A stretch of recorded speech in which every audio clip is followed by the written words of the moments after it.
In May of 2018, the United States Supreme Court struck down the law that had disallowed sports betting in the country. Except for in Nevada, because Las Vegas is a lawless place, and also apparently Delaware a little bit. Not sure what's going on in Delaware. Now, in many states, people can bet on their favorite teams, they can bet on their worst enemies, they can even bet on rock, paper, scissors, if you're into that. And we're going to talk about how this has affected me. This is my channel, I make the rules. For the past couple of years, I've lived in Boston, a place known for its extreme kindness, especially in regard to sports. Yeah, no, obviously not. Before moving here, I lived in Wisconsin, which is the sister city to Minnesota, which neither state is particularly happy about. We're siblings, but we resent it. Which I mentioned to say I've lived specifically in locations Boston, Wisconsin, Minnesota that are known for breeding the best hockey players. The only thing between us and Canada is Lake Superior, so you can just smell the ice 24/7. This is just to say, before sports betting was legalized, I was already seeing sports everywhere. I played a lot of sports. There's always professional or college sports on. There's always ads for matches or merch or tickets, or there's football players who are doing bad acting. Not you though, JJ. You're doing great, JJ. How about another slice, sport? Thanks, Dad. So tasty. I feel like we already get more reminders than necessary, and I like sports. So when legal sports betting took off these past couple of years, they decided we no longer deserved peace away from sports. Advertisement for that shit is everywhere. Everywhere. I see it on billboards. I see it on bus shelters. I see it on trash cans. Okay? I'm seeing Gronk in my dreams, not in a good way. I already know Gronk can't get USAA. I don't need to know anymore. So I thought we'd explore sports betting a little bit here. The good, the bad, the Kevin Hart, please get off my screen. Stop! I also want to say this tiny YouTuber you may have heard of, Drew Gooden, kind of recently, this video has taken longer than I expected, did a video on online gambling, which will be undoubtedly better than mine. I fell to my knees when I saw the upload because I wanted to talk about a similar topic. This is why you shouldn't procrastinate, kids. But I need to present this screenshot of my notes app to you just for my ego, just to show you that I did think of this idea before Drew posted his video. Okay, so this is purely for my ego. You've seen it, you understand. Thank you. And I will be looking at specifically sports betting instead of online gambling more generally. So it is a little different, but I just wanted to say that. So I think that's it. All right, let's get into it. Like I said, the ban on sports betting was overturned in 2018, and since then, 38 states and DC have legalized sports betting. An article by CNN stated that in February of 2024, the month of the Super Bowl, Americans bet $10.49 billion on sports, which is a 24.8% year-over-year increase. It's expected that more than 1 in 3 Americans bet on sports now, which is crazy. So that's just to say a lot of people are sports betting. And what prompted me to even talk about this is the advertisement for sports betting. First of all, slight side tangent, but I swear it'll come full circle. The amount of advertisement we're seeing right now, like, oh my God, it's an ungodly amount. Or which one is it? We get ads on the billboards and the store windows when we walk to the bus, and then we see them, like I said, on the bus shelters, on the trash cans, on the light poles, and then we get on the bus and there's advertisements on the bus, and then there's advertisements on our phone that we're on the bus. Or if you don't take the bus, then on the radio in the car, and this is all before we even clock in for work. I think it's just so ingrained in our lives at this point that we don't even think to be perturbed by it, and that doesn't even include advertisement we see on TV. And I understand this is a little hypocritical because I run ads on my video, so like I'm not a saint in this either, okay? Like I also like money, I also like money. But I do think it can get really overwhelming, like maybe even subconsciously overwhelming, that we're like getting fed so much information and we're kind of also being told how to feel about different things. And this heavily applies to sports. Many sports, especially American football, have frequent ad breaks. And if it's a sport where you can't really take a break, like soccer or F1 or racing in general, then the teams are usually wearing uniforms that have ads all over them. And I think the majority of sports teams play in an arena named after a company, and then they often have like ads lining the stadium, whether it's like a field or a track or a rink, you know, you can see ads while you're watching it. But that's partially why there's so much money in sports, right? Like the NFL makes billions of dollars each year. Coaches, owners, players make millions of dollars because there's advertisements ingrained into watching sports. And sports betting companies saw this and they all said, me too, me too. Bet. Like when we just realized that we won our bet. You're not really watching a game now. You're part of the game. So, you know, ads make the world go round. You know when you see like an ad banner online? Oh yeah, God, I hate that shit. That's what I do. That's my cool, job. man. I sell those. It's cool. Okay. You're making the world go around. While it isn't my favorite thing, I also do get it to a certain degree. You know, ads also help keep things free, which is really important. You might not be able to watch this YouTube video if it wasn't available to you to watch for free with ads, and I wouldn't make any money from it if it wasn't an option. Anyways, what I'm hoping to outline here is that ads are just a really slippery slope. I think we've all seen ads that were like shockingly good, that like unexpectedly touched us. I've definitely cried at a commercial more than once. Those damn dog commercials, what the hell? But I also think they can obviously swing in the opposite direction and be very manipulative. To bring this back to sports betting, one that has always felt particularly has made me feel a little uneasy is one that gets shown during NFL games where you can win Terry's money. Whenever you clock into an NFL game a little early, you'll often see like 4 or 5 guys sitting around a table talking about the games for the day. If your game happens to be on Fox, which many of them are, then there's a good chance you will hear about the opportunity to win Terry Bradshaw's money. For a chance at $1 million of Terry Bradshaw's money, download the Super 6 app now and play for free.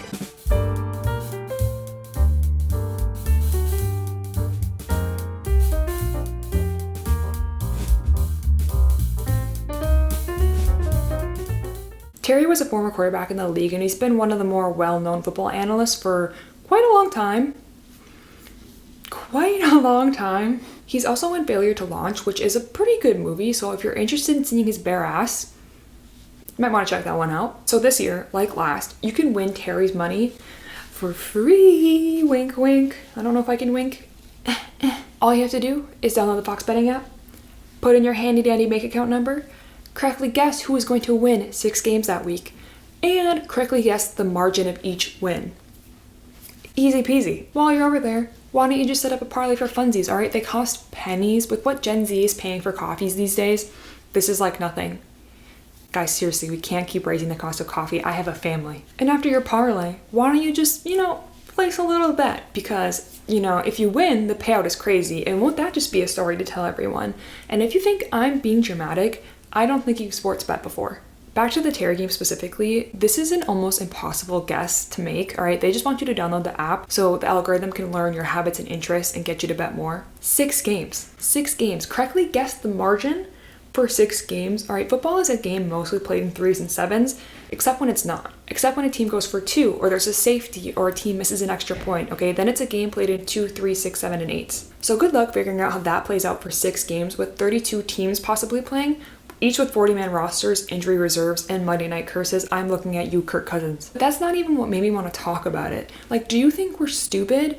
Gambling addicts, sure, but stupid? This is not Terry's money, okay? It's Fox's money, and honestly, it's kind of your money. They're reverse Robin Hooding us. I guess it's just capitalism. So if you guess everything correctly, you get $1 million. So there's already $1 million dedicated to the Fox betting app, but they're gonna make that money from the bets.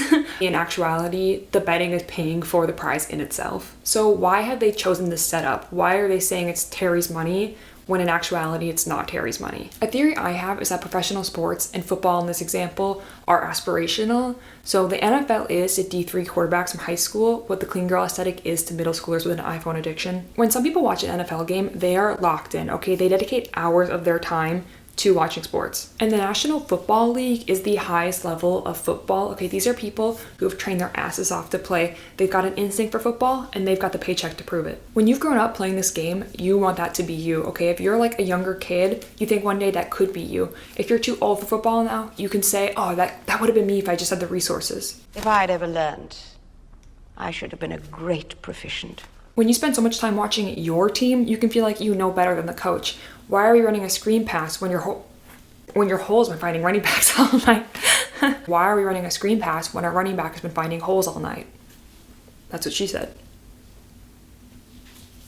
Sorry. Going to a game live, that's electric. That's like going to a concert for middle-aged men living in Cincinnati. Or for people who like looking at Joe Burrow, respectfully. So I do think some people are looking for ways to engage with the league as much as possible. And that can include making your own salary in the league by taking some of Terry's. So in a way, I'm kind of like, oh, like maybe this is a little weird actually. Or maybe it's just a commercial, maybe it's just an ad, who's to say? So that's an example of sports betting advertisement you get before the game even starts. I'm using the NFL as an example because it's what I watch, where I've noticed it, and it's also a long-lasting season where a game occurs every week. During an NFL game, you'll get sports betting ads delivered during the game by the sports commentators, and then you'll also get them in the commercial breaks, which happen about every 5 to 10 minutes. During those, you will see Jimmy Fox and Kevin Hart's faces a minimum of 10 times. Okay, I made that up, but it feels like it, damn. LeBron James and Kevin Hart have an ad together for one of the betting apps, which I think is an interesting choice. Having athletes promote betting on sports, which they actively partake in. I mean, obviously there's some nuance here. It's not like LeBron is like, hey, bet on the Lakers. You should bet on the Lakers. It's not like he's doing that. I guess LeBron is shimmying in this scenario. But it does feel a little strange that he's promoting an app where you can in fact bet on his performance. Another one that is just really weird is Jamie Foxx's. The feeling that no matter what, you're taken care of. What does that mean? I truly don't know. Jamie Foxx is not going to spot you if you lose. He's not going to tuck you in at night, tell you a story, and then turn off the lights. Jamie, come home, the kids miss you. No, but I actually don't know what they mean. That's so vague. While trying to find out what they mean, I found press releases on each of Jamie Foxx's ads and the deals inside them. One is a second chance offer. If you bet on someone to score the first touchdown in a game and they score the second, then you get your money back. So you haven't won anything, but you haven't lost either. Another is a feel welcome bet where you get $1,500 in bonus bets if your first bet loses. In a way, almost encouraging you to place more risky bets. The fine print also says you can't withdraw the money in your bonus bets, which is like fair enough. That's kind of hilarious, but you have to spend the money in 7 days, so it's really encouraging you to get used to spending money quickly. Your habit starts early by placing these bonus bets, but after a week, dog, that money is not fake anymore. You got to put your bag up. And all of these sports books use this method. They have some sort of deal that is quite flimsy when you actually take a second to look at it. But yeah, I still don't know what Jamie Foxx meant by that. He doesn't know you like that. And that's not just me being suspicious of gambling. This article published in ESPN in May of 2023 states that US sportsbooks have made an estimated $17.6 billion in net wins since 2018. But don't worry, bro, they got you. Gambling might root families, but I'm built different. Now that I've gone on about sports betting, there's only one thing left to do. Prove I'm better than y'all. I'm about to make this bag. This is my last video because I will henceforth be living on a yacht. Molly's game, Cassie's game, bruv. Now, I'm going to be doing this as smart as possible. I love sports, so I'm going to be trying the sports betting y'all are talking about, and I'm going to see how it affects my experience engaging with the complex relationships forged through collaboration and teamwork to accomplish an overarching goal. On football. I'm going to bet on American football. Specifically, I'm going to be betting on the Vikings. All right, this is my team. I know them best. However, the next game is a division game, meaning they play each other twice every single year, okay? So these two teams know each other. So even if the Vikings are favored to win, their odds are a little less stable because these teams know each other's plays and tactics. So what I'm trying to say is I know this team, but really anything could happen. Did you know anything could happen in a sports game? And you know me, I will do anything to commit to the bit. I will even fly home to go to the game in person. Field trip alert. So I got on a plane. I flew home to the great state of Minnesota. I put on my Justin Jefferson jersey and I got ready to skull chant my heart out. I placed my bets and walked with fervor towards the most gorgeous stadium mankind has ever seen. We were playing the Packers, our nemesis, our nemesi. Our nemesis is. There's a common phrase between Minnesotans and Wisconsinites, and that is house divided. Okay, you have a house divided. House divided. You have a house divided if you have Vikings fans, woo, and Packer fans, boo, in the same household. My family, we are one such house, alright? So things were already a little tense. All I needed to do to show the rotten half of my family was win my bets.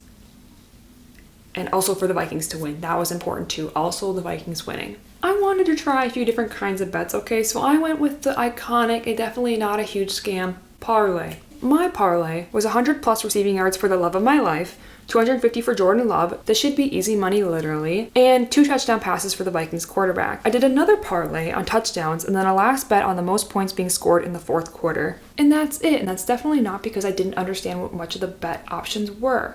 We arrived at our seats, we had the required jovial conversation that comes with living in the northern Midwest, and we locked in for a hell of a game. And it was. The Vikings came out strong and they were leading most of the game, but at the end it got close, okay? Too close. But those sons of bitches, they pulled it off and they won.